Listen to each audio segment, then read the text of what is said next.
Welcome to Flosstube and Variety Show number 153. Today is Friday, April 25th, 2025, and I'm Emily Williams in Chapel Hill, North Carolina. Thanks so much for joining me today. Thanks to some of you who are relatively new to watching my videos. I appreciate you giving some of your time to this. And of course, my returning folks, I always enjoy the chance to feel like I'm connecting with you because of these videos. Yes, so Flosstube means cross stitch, variety show means something else. I do have a sunburn, that's part of the variety show. But let's do cross stitch first. I worked a little bit on this Royal Thistle Sampler and Accessories by Old Willow Stitchery.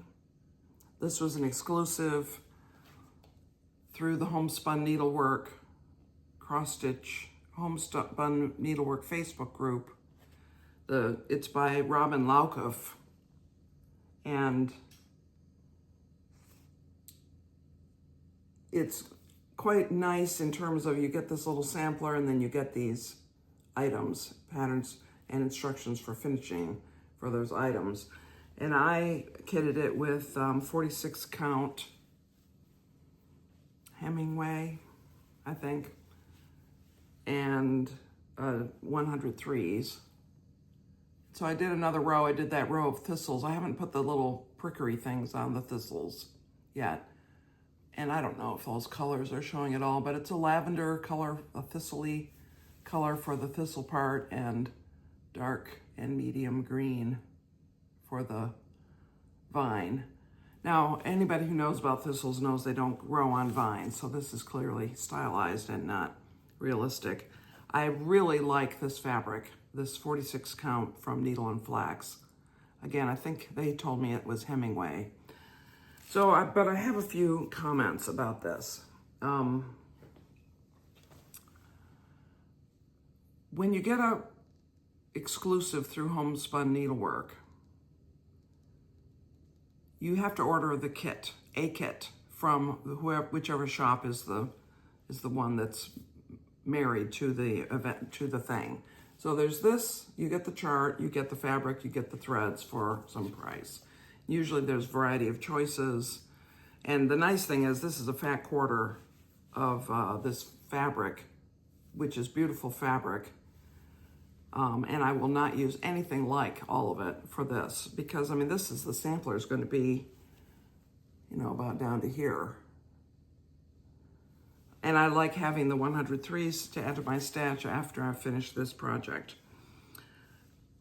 And so one would think that the designer is going to put out their very best effort because this might be the first time that anybody has bought a chart from them. In my case, that's true. I had not bought anything from Old Willow Stitchery before. And so you would think that there would be no mistakes. And so let me just say that anybody of you who is charting samplers, and I'm looking at you, Leslie, you should not worry too much about there being mistakes in the chart because it happens even in this case. So first of all, the chart, some of the chart, not all of it, but some of it is hard to read, hard to understand. I think I mentioned last time when I was working on or maybe 2 times ago, I think I might have finished, I don't know. Anyway, this is Algerian eyelet up here. And I think I mentioned that the chart shows how to do Algerian eyelet with 8 stems, but the photograph shows double that, so I chose to do double that. The chart doesn't give instructions for doing it, I just figured it out. In the case of the thistles, I haven't put the prickery things on, long stitch or back stitch, partly because I'm going to keep going and I'll put them on last probably, but also because the chart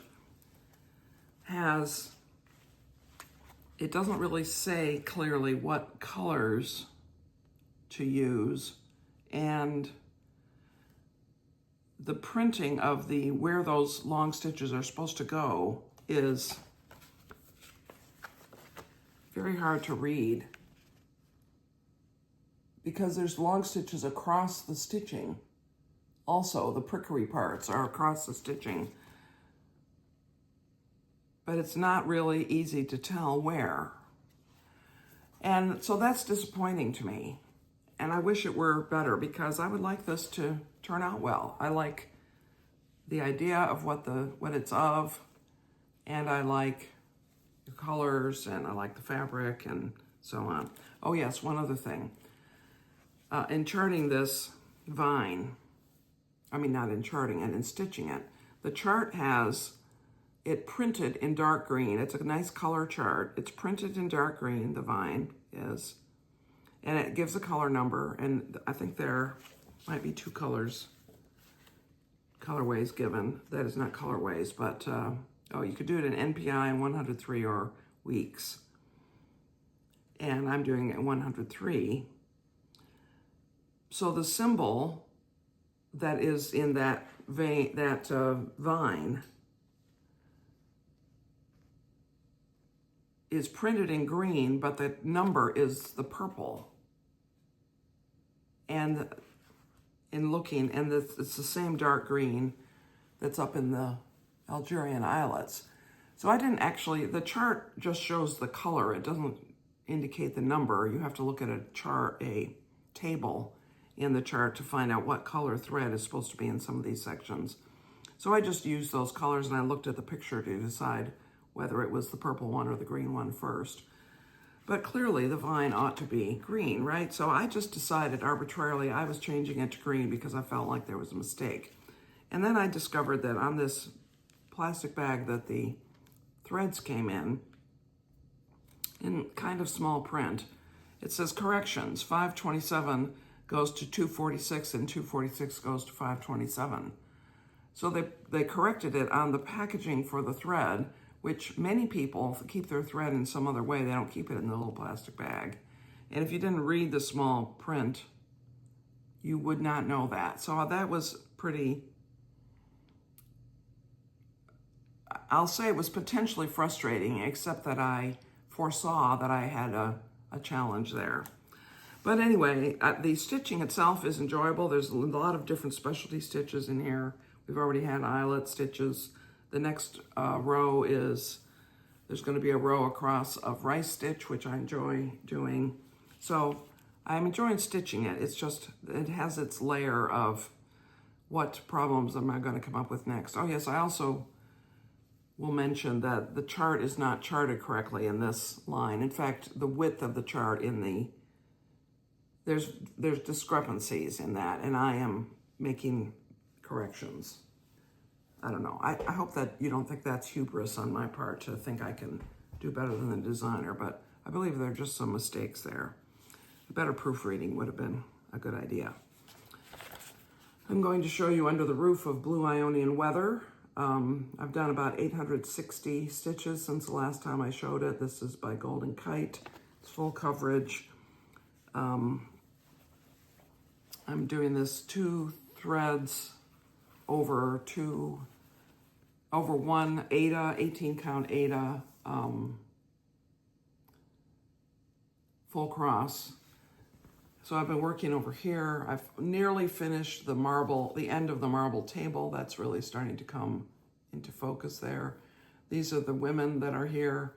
This greenish section is actually, the woman is spreading out her hair, and it's, green is it's greenish, but it's not green. So that's coming, and then, so it goes out to, so here's the width of it. Here's where it ends.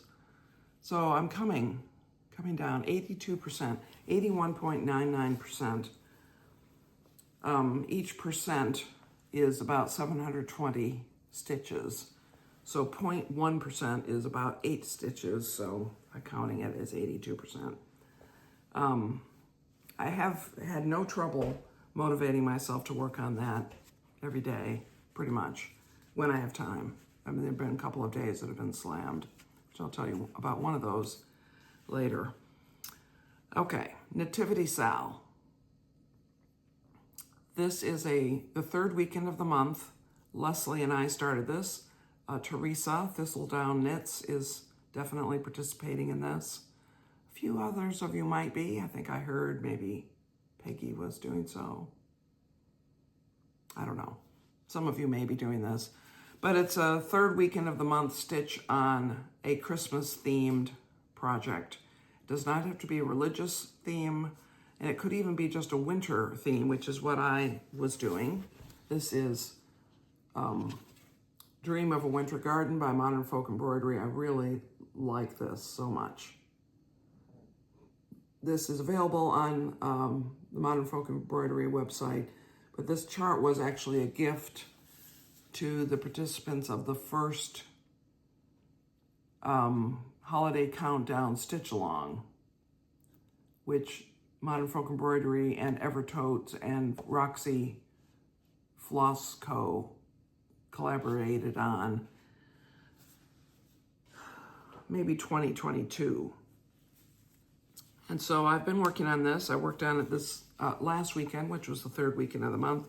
This is my progress.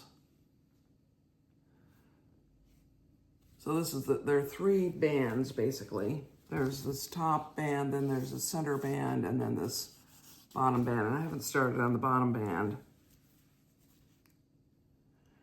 And I did work on it. I put in a lot of these dark green leaves in here, is mainly what I did. I might have finished this stem and come across here as well.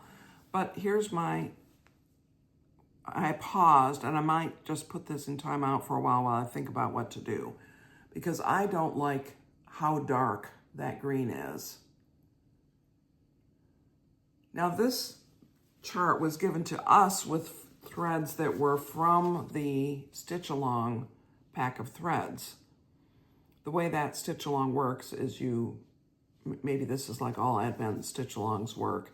You have a chart, you're given a portion of the chart and a thread each day. And if you do that day's stitching, then by December 25th, you will have a completed chart. This was not it, it was a different thing. But this was a chart at the end, and the idea was you can use your leftover threads to stitch this. And so they give suggestions for which threads to use in this chart for which symbol. So first of all, when you look at this, it's sort of in the blue-green, blue-red family, especially the green is sort of a blue-green, which I like that. I mean, I like a lot of different shades of green. The threads in the kit in the 25 days were more olivey. That's sort of a light olive green there. But that darkest green, that darkest thread is a very dark green, and it is, I would say, a deep teal, almost black, though. And I think that what happened was that Jacob of Modern Folk Embroidery designed this to use, I think it only uses 8 colors or 9 colors, figuring that of the set of colors that was going to be there for that stitch along, there would be 9 colors that would be appropriate for this. And there almost are, I think, but this is too dark. There isn't a good medium or medium dark green that's in this olive colorway, i.e. a little bit more yellow. And so the reason I'm pausing on this is because I might take out the leaves and put in a different green. I participated in this one other year, the second year they did it. And so there's some threads in there that are by Roxy Floss Co. And there may be a green in that group that would be more to my taste. And so that brings me to the point that at this moment I have neither a blackbird piece going because I finished Blooming Sunflowers the first of the month, nor do I have now a Nativity SAL piece. So I could do a blackbird Christmas piece and work on it 2 weekends a month. That would be an excellent plan. But I also have other things that are Christmas related that I could work on for the Nativity SAL. So one of them is, I did this pillow.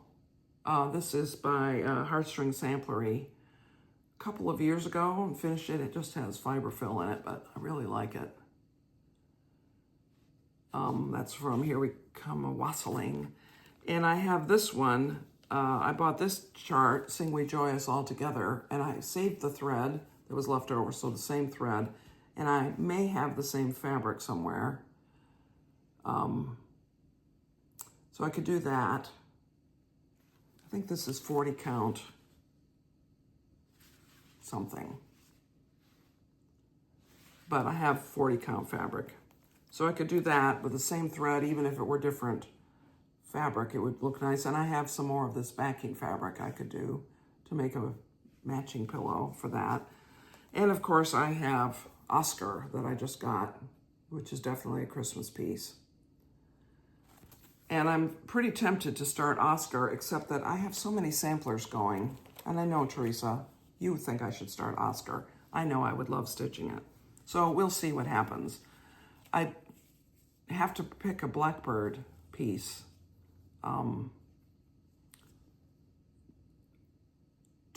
Let's see, this is the 25th. So not this weekend, but next weekend is the first weekend in May. So I should be doing a Blackbird, a BBD weekend SAL piece the first weekend of May. So I have to pick something for that. And I have to pick a Christmas piece by the third weekend of May. So we'll see. I pulled out Hannah Campbell, Hands Across the Sea. I thought I settled down to this thinking I was going to get a lot of time on it. And in some ways I did, but I had hoped that I was going to get up into this corner more, maybe even get around the corner, turn the corner on that border. But what I did instead was I decided, oh, let's do some of these over one letters in the center because they can be intimidating. And I had enough markers so I could place them. So I did the O and the Q, and that ended up taking all the time I had available. So I haven't really accomplished much on this, but you know, slow and steady wins the race. I love this piece. Oh, I really do. This is 36 count ballet slippers by Fox and Rabbit. So it has a little pinkish, tannish color. I can't make this camera show it properly, but it's really nice. I think it's a nice combination with the threads in this piece. It's a little pinker than the cover picture. And then of course, Hannah Green. Hannah Green 1826, which is part of a stitch along. This is the April section down here. It is very large, a lot of stitching in that. It may be the largest. No, it's probably equal in size to the other side of in terms of how I divided up the chart. It's my own fault, I know it. So here's my complete progress. I put a picture on Instagram the other day, and since then I've done a little more. I put in the cat, and I started the green up on this side of it to give it the background. And so this is where this section ends, is at the edge of the cat. And I'm not going to come down straight because I'm afraid that there will be a visible line in my stitching when I'm finished. So I'm going to feather it in there. But I have all the sheep in. You can sort of see them. And it doesn't matter that it doesn't show up well against this fabric because it just doesn't matter. So this is 36 count, Just the Ticket by Tabby Cat Linens. And I'm using 2 threads over 2 linen threads, full cross, of course, DMC. And a few folks, somebody mentioned, oh, you're using a hoop. Aren't you afraid you're going to crush the stitches? I'm not at all afraid. I did take a little corner out of this fabric to color test the fabric. and I soaked it in warm water for about half an hour, and then I dried it, and I laid that little piece up against this. In fact, I have it here, up against this fabric. It's really hard to tell in this light, but it isn't different in person. It might be just ever so slightly. I mean, if I'm looking for it to be different, then I can say maybe it has less yellow in it, but if you put it up next to the part where it came from, it just is the same. So I have no fear of giving this a soak or getting it quite wet when I'm finished.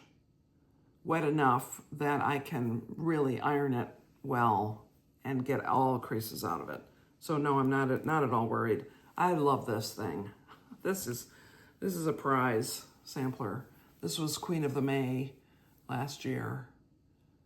So there we go. This is where I've been working. So when that's done, so the 1st of May, which is next week, am I going to finish this by then? Don't know. We start back up at the top and do the motif, the flower basket that's there, and the first line of the over one verse. So let me pull this out again. So you see, here's where we are down here. So this was January, February, March, April. And then May is this flower. I think it's just the one. And the first line of over one. So even if I don't finish down here at the end of April, I think that this, portion of the border, that flower basket, and the first line of over one, I think will be doable. I can finish this up then. And I'm going to tell you that even though I designed this stitch along and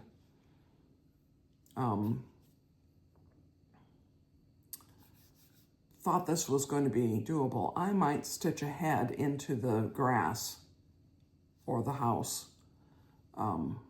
as time goes on, because I think it's, once we get down to November, December, January, and February, there's a lot going on down there. So I might just work ahead a bit. But it's very beautiful. If you want to join the SAL, it's not too late. Even though there's a lot of stitching in this lawn and house area, it isn't too late at all. The goal is to finish this by March 1st, to put in the last stitch on March 1st, 2026, which is 200 years after Hannah Green finished hers, which was March 1st, 1826. That's the goal. So you can definitely join now to do that. I know of several people who use scroll rods are working across the top instead of going down. And that's great. You can, of course, people, you can do anything you want. You can stitch it at any pace you want. You can stitch it all in, a few weeks of solid monogamous stitching work or whatever. But don't delay. If you want to finish it by March 1st, I wouldn't wait until January to start it. I think that would be challenging. I love that. I'm going to show that every time. So, variety show. I actually am kind of under a time crunch. So here I am nattering on and on. First of all, I decided to buy this. This was exclusive through Hobby House by Hands Across the Sea, Katerina's Garden. When this was first released, I just love that interesting border. It's so different. And 1855 is the date. Will I ever stitch it? I don't know. But if I do, I'm going to definitely use the DMC. It's really pretty. And I'm going to take this out of the package because it's some glare. The Queen City Sampler Guild that I'm a member of, in fact, I'm the newsletter editor of, in fact, I have to finish the newsletter this weekend, is celebrating their 30th anniversary, and they commissioned Plum Street Samplers to do a sampler in honor of our 30th anniversary. And so this is the one that they created. She created Paulette. I really like it. And then Ellen Chester, who is With Thy Needle, is her company. She's a designer and one of the founders of the guild, charted Queen City Sampler Guild, a few different options to put it, I'm sorry, put it down here as if you're going to put it at the bottom of the paper, to put it at the bottom of the chart.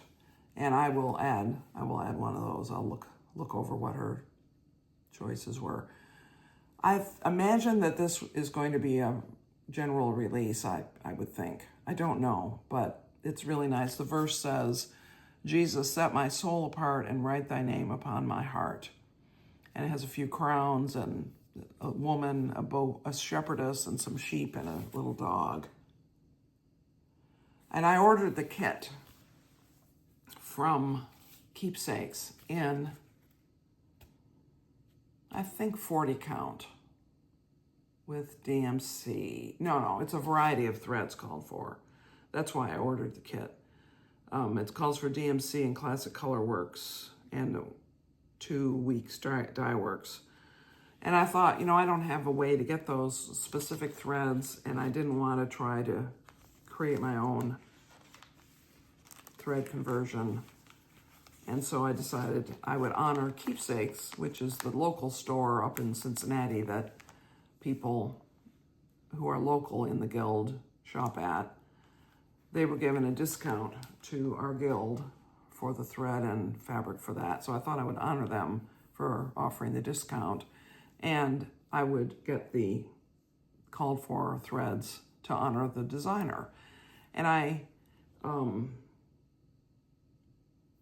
I'm looking forward to stitching it. It's not it's not a style I've done before, not done on Plum Street, although I am doing Stars, which is Plum Street. But as you may have noticed by not noticing it, I haven't done a lot of it lately. So that's in the future. That'll be a start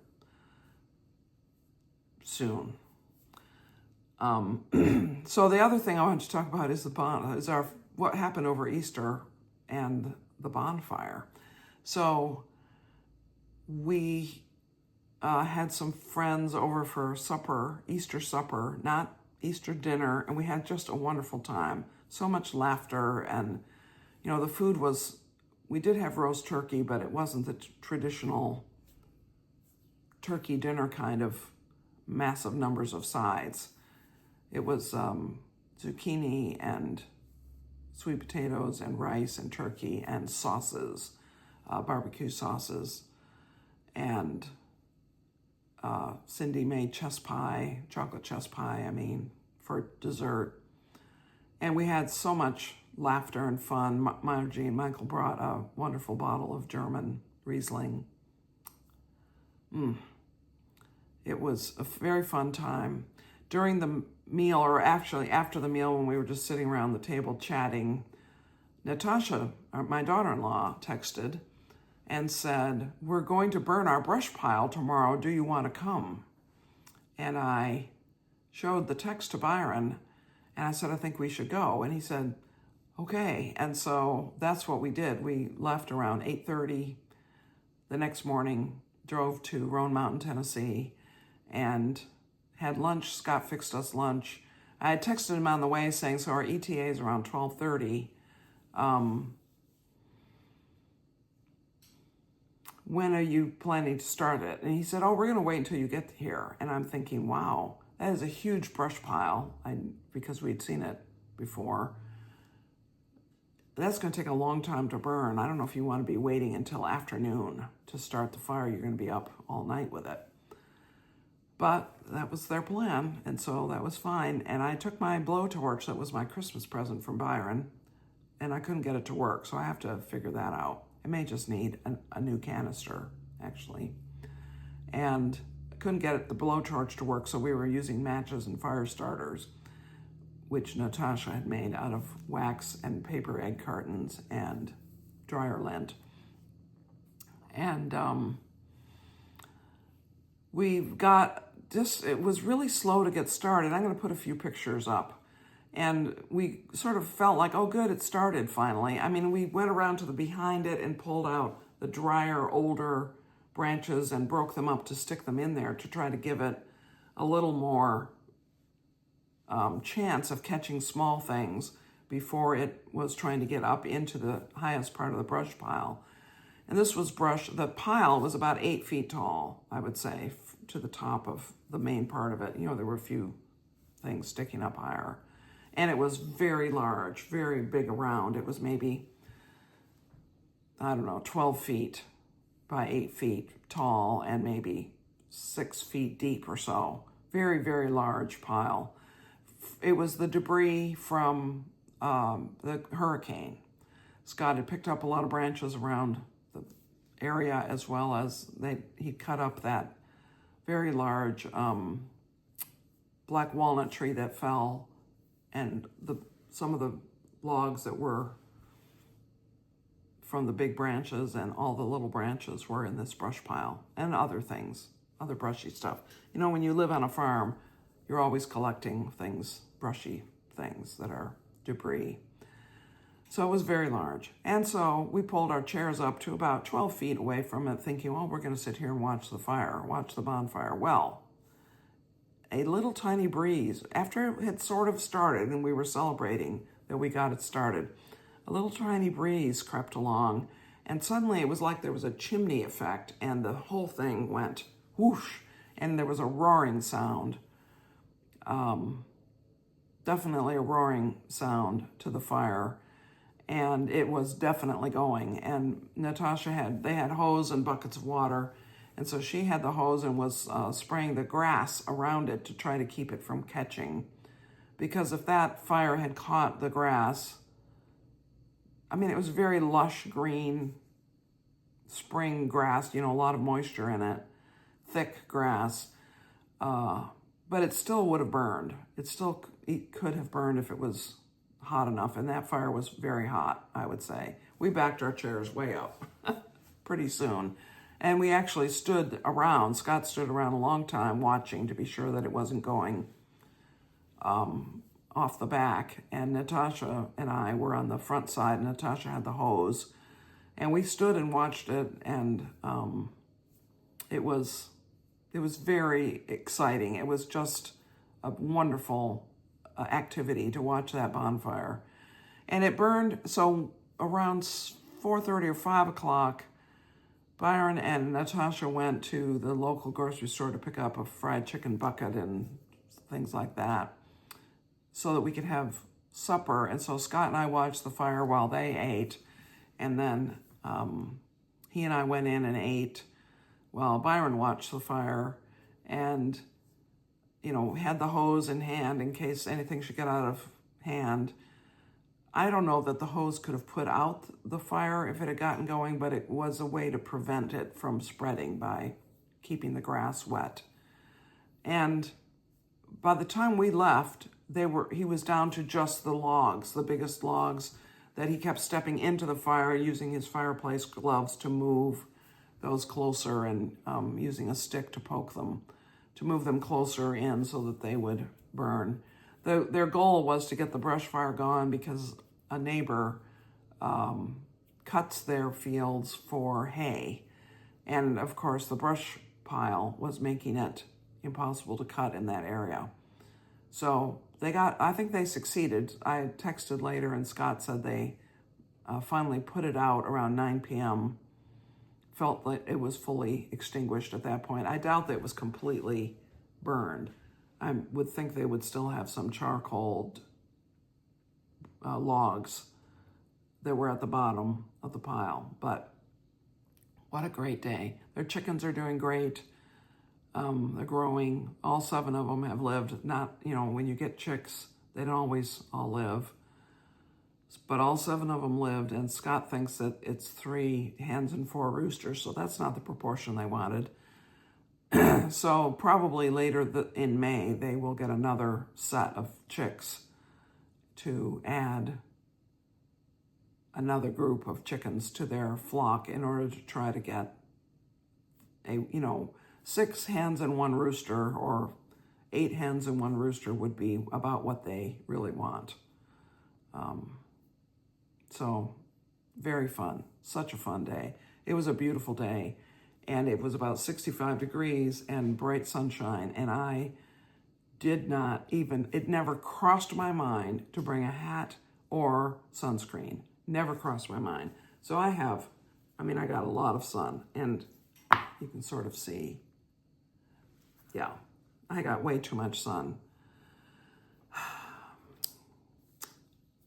It just shows that the temperature is not the guide.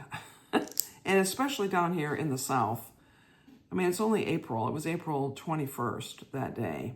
In the North, the sun is still slanty enough that it doesn't really produce much intensity in April. It's probably not that common to get a sunburn in April in, say, New York State or Michigan, the states I lived in the North. But down here, the sun in April is more like what the sun is in July in New York State. And it just doesn't occur to me. It doesn't compute that way to me. I have gotten a sunburn in April many years because it just, it's cool still, 65 or 70. You don't think of it as being a hot day. And but it's warm enough, especially if you're going to be near a fire, that you're not going to have long sleeves on. So, yeah, it was a poor choice on my part. A few years ago on Easter, the church had a big outdoor party, picnic, and I can't remember.